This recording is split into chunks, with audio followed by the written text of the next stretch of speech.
Projek Tukun Berbola Tiruan Fasa 2 akan dimulakan tahun depan sebagai kesinambungan Fasa 1 yang tamat pada Isnin. Premier Sarawak Datuk Patinggi Tan Sri Abang Jari Tun Openg memaklumkan keputusan berkenaan dibuat bagi memperkasa industri pelancongan dan meningkatkan ekonomi melalui industri berkenaan. Menurutnya, objektif Fasa 2 tersebut bertujuan menambah kawasan pembiakan spesies ikan dan juga pembiakan batu karang bagi merancangkan lagi aktiviti memancing dan menyelam di kawasan perairan Sarawak.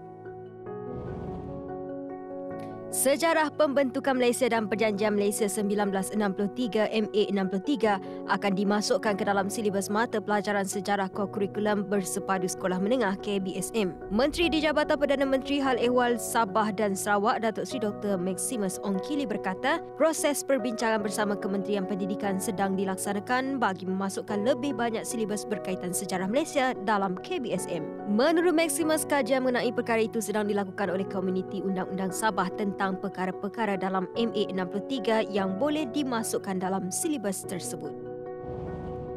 Menteri di Jabatan Perdana Menteri Hal Ehwal Sabah dan Sarawak Datuk Seri Dr. Maximus Ongkili turut memaklumkan berkenaan keperluan kajian lanjut dibuat bagi tuntutan mengembalikan 35% kerusi parlimen bagi Sarawak dan Sabah. Tegasnya perkara tersebut penting kerana ketika ini kedua-dua negeri hanya menyumbang 1/4 daripada keseluruhan 222 buah kerusi parlimen. Menurutnya, Ketua Menteri Sabah Datuk Seri Haji Jinor dan Premier Sarawak Datuk Patinggi Tan Sri Abang Jari Tun Openg sudah menyatakan persetujuan masing-masing mengenai perkara itu secara prinsip dan berharap ia turut mendapat sokongan ahli parlimen dari kedua-dua negeri. Penduduk Sarawak dinasihati bersiap sedia menghadapi fasa peralihan cuaca yang menyaksikan hujan lebat di seluruh negeri. Tinjauan Jabatan Meteorologi Malaysia Cawangan Sarawak mendapati berdasarkan situasi, Sarawak kini memasuki fasa peralihan monsun pada penghujung September. Pengarahnya Khairul Najib Ibrahim memaklumkan pihaknya menjangkakan fasa tersebut akan berterusan sehingga November kelak.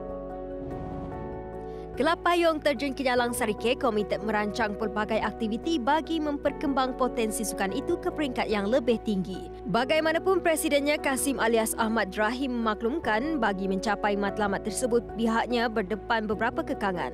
Jelas Kasim, kelab tersebut yang berpangkalan di Sarike itu memerlukan aset bagi memperkukuh pasukan terutamanya untuk menjalani latihan.